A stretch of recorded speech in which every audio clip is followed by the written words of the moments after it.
Welcome back, designers, to Silvia Designs. I'm Kat, and today we are diving into pricing our jewelry. It's no secret that inflation is upon us, and it is very real. In 2023, we have to navigate what this means for the handmade market. My goal with this video is to prepare you and your business in the best way possible so that you can come out on top. If you are just joining me for the first time, welcome. Please take this moment to hit that subscribe button and that notification bell if you would like to see my weekly videos about the art and business of jewelry design. I also encourage you to follow me over on Instagram and TikTok at Silvia Designs. All right, no more time to waste. Let's get into it.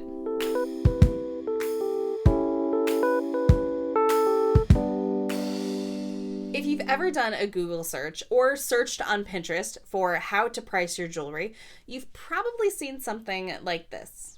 Labor plus materials equals your cost. Your cost multiplied by 2 equals your wholesale price. And your wholesale price multiplied by 2 equals your retail cost. Okay, so we're done here. Yeah? All right, well, that's it. No, I'm just kidding. But before we get into the nitty-gritty, I do want to talk about a much debated topic. How much do you pay yourself? I get this question a lot. What the heck do I charge for labor? It's not always as easy as, oh, I pay myself $20 an hour or $10 an hour. And in fact, it's the one place that can have the biggest impact on your pricing. Are you factoring in the time it takes to design? Not just the time it takes for you to construct the piece. I mean, minutes, they add up fast. Please know that in no way do I want you to devalue what you do. And because of that, I want to make sure that you are paying yourself enough. So it's not just as simple as, what is your labor cost? It's how long did it really take you to create that piece? Let's take a simple example. Let's say you sit down at your table and you want to create this. You spend 10 minutes sourcing and finding the right materials you want to use and designing the piece. Then you construct it in about 5 minutes. So in 15 minutes, you're done. But what about all the time it's going to take me to photograph it and put it online? Well, hold on. We'll get to that. Now, let's assume you've decided to pay yourself $20 an hour or 33 cents per minute of your time. So for this example, my labor cost would be $5. Wait. Back up. How did you arrive at $20 an hour? That's what we're really talking about here. And I want you to be honest with yourself. Did you just start making jewelry? Have you been studying for years? Have you been successfully selling for a while and truly consider yourself a professional designer? Okay, now let's go on the high side here and assume that you live in a state where the minimum wage is $15. Most states it's closer to $7 to $9, but let's just stick with 15. Maybe that feels like a good place to start for you. Or maybe you've been doing this a while and you have great technique and are ready to charge $20 an hour for your service. If you're at that PhD level designer and have years and years under your belt, maybe 30 feels right. Now, if you're in a state where the minimum wage is $7, perhaps starting out with pricing your items at a labor cost of $10 an hour feels right. And that could be perfect for the marketplace that you're in. I find that the most common price for designers to charge for their labor is $20 an hour. So for my examples here today, I'm going to stick with that. Now for an important PSA from Kat. We all want to make sales. That's probably what brought you here today. But I want to make sure that you're not undervaluing yourself. Don't fall into the trap of being in a race to the bottom. That technique to undercut the competition will leave you in the dust faster than you think. Know your worth. Now back to our scheduled program. Now let's talk about the cost of your materials. We want to break it down to the penny and sometimes even less. So let's take a look. If you use 2 head pins in your design, you're not adding the $4 it costs to get to the 50 head pins. You take 4 divided by 50 to get the cost of each head pin. In this case, it's 8 cents.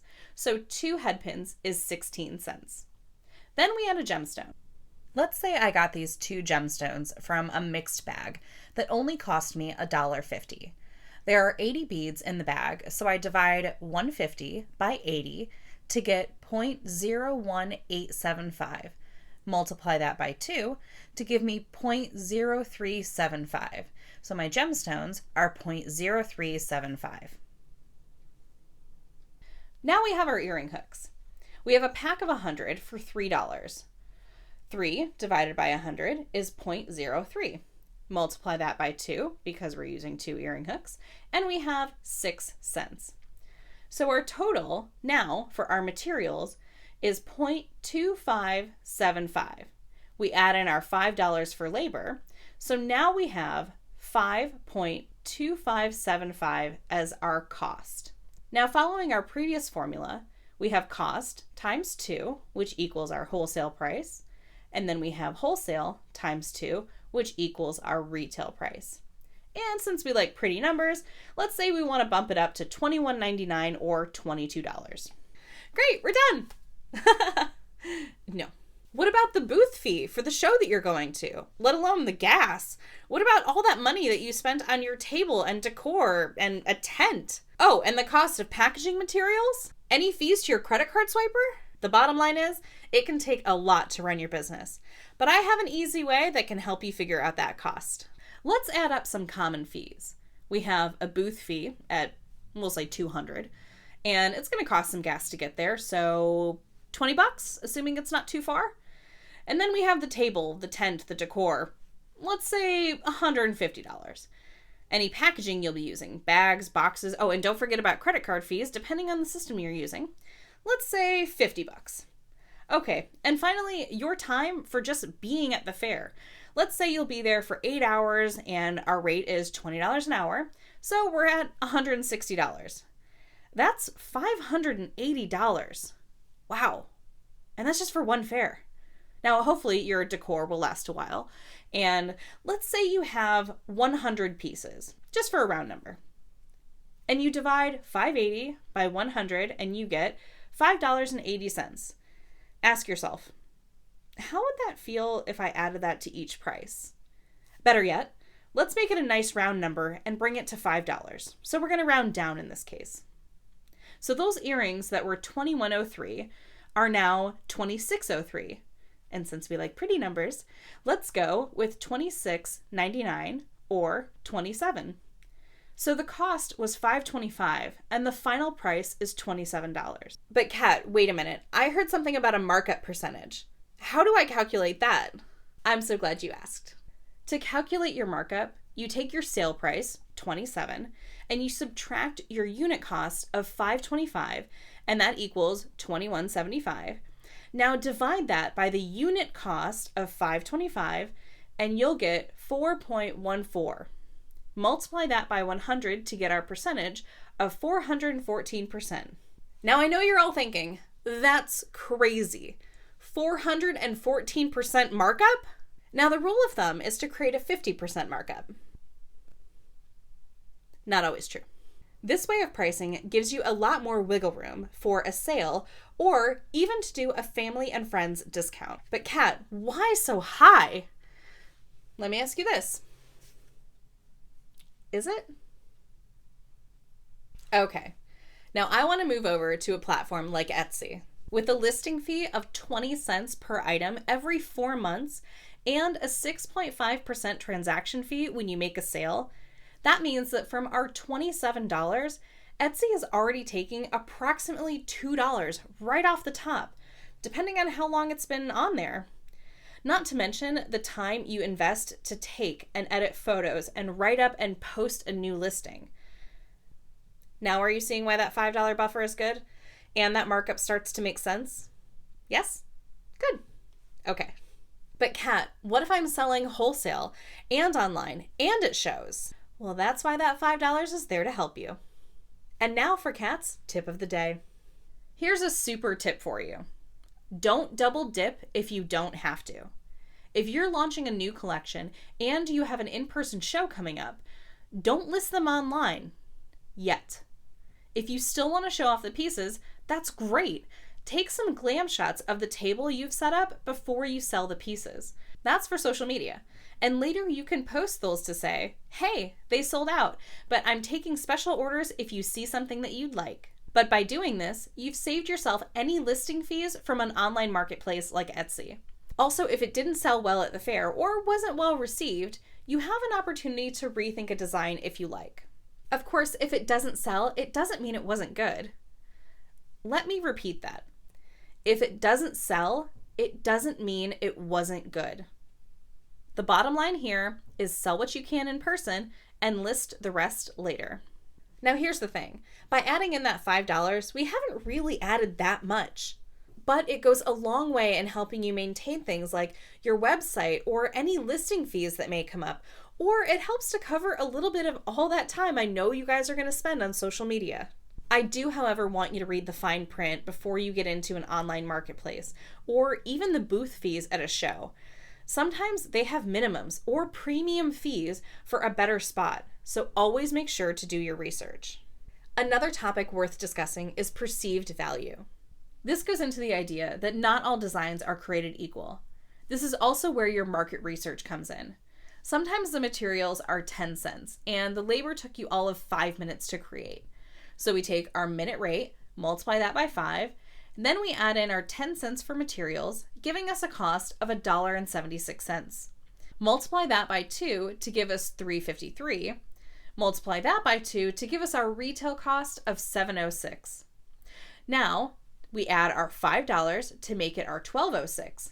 But looking at it and all other items in our collection, maybe everything else is closer to $30 or $40. Well, to not make this item seem cheap, perhaps you could sell it at $20.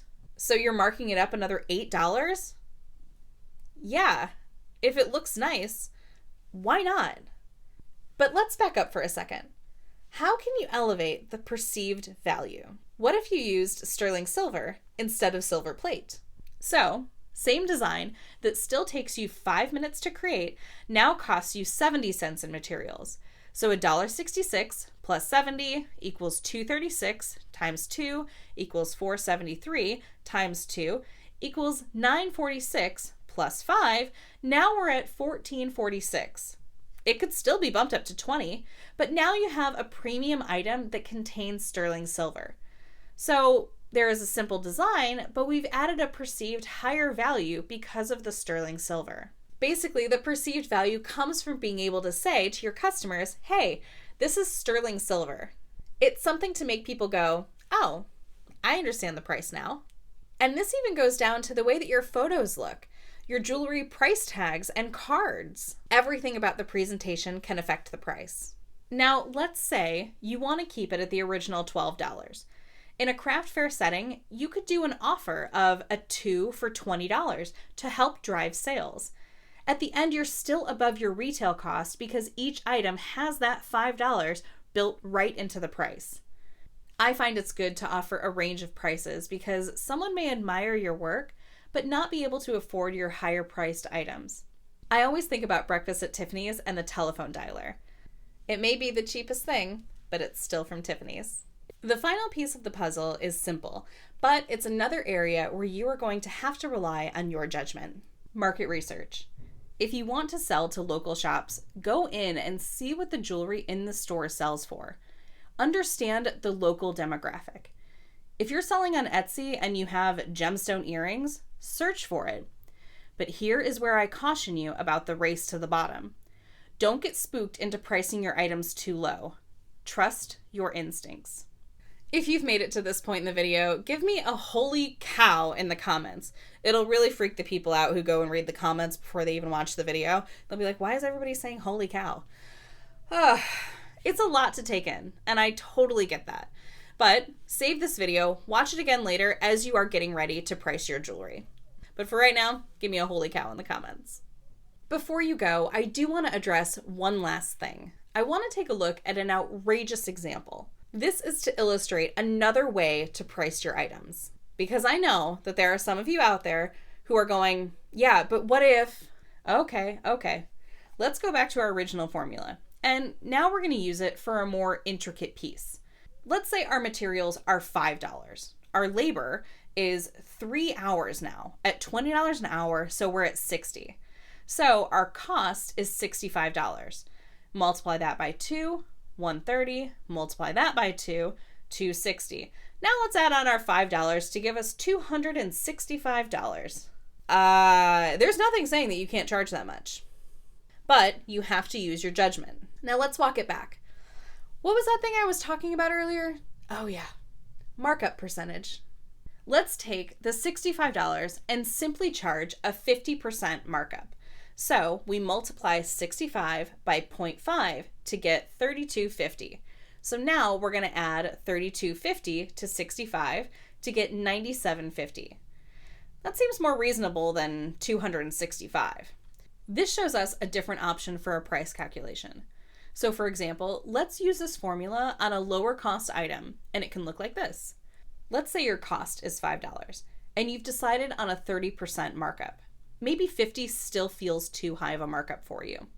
So if you have the cost of $5, you add 0.3 times 5 to get our 150, and then we obtain our selling price by adding $5 to 150. Now we're at $6.50. So this is our markup of 30%.